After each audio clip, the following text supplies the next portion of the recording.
After his father's funeral, a small, worn key fell out of his wallet. It would unlock a secret that was never meant to be found. Ryan always thought his dad was just bad with money. He drove an old truck. They never took vacations. And his favorite phrase was always next year. Ryan's friends would ask, "Your dad works so hard. Why doesn't he ever enjoy life?" His father would just smile and say, "Some things are being built quietly." Ryan never understood what that meant. When his father passed away, suddenly from a stroke, the house felt smaller, quieter, like the walls themselves were tired of holding up secrets. While sorting through his dad's belongings, Ryan found that old, scratched key tucked inside a brown envelope. Scrawled on the paper were just 5 words. Unit 314 in case of emergency. Ryan frowned. What kind of emergency? 2 days later, curiosity got the better of him. He drove across town to a rundown storage facility. The air was thick with dust. The gates were covered in rust, and silent rows of forgotten lives stood before him.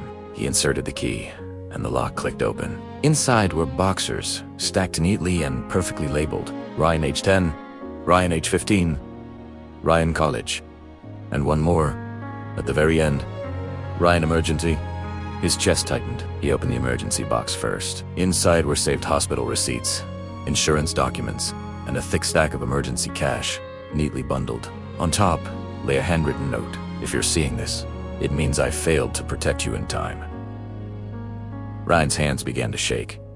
He moved to the other boxers, tearing them open. Inside each were smaller envelopes, labeled with a year. Inside each envelope was cash, $500, $1,000, $2,000, all dated on his birthdays. At the very bottom of the final box was one more sealed envelope. He opened it slowly. Inside was a paid-off student loan statement in his name.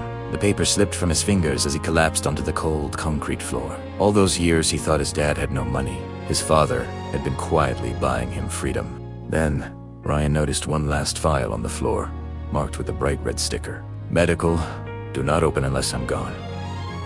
His breathing stopped. He pulled out the papers inside. Test reports. A diagnosis, a severe heart condition, dated 12 years ago. His father had known. For 12 years, he had known his time was limited, and instead of saving himself, he spent every last moment saving his son. Ryan whispered through his tears, "I thought you were weak with money, but you were strong enough to disappear quietly." That night, Ryan sold his luxury car, closed his credit cards, and started his own emergency fund. Not to become rich, but to become the kind of quiet protection his father had been for him. Thank you for watching. Don't forget to like and subscribe for more stories that matter.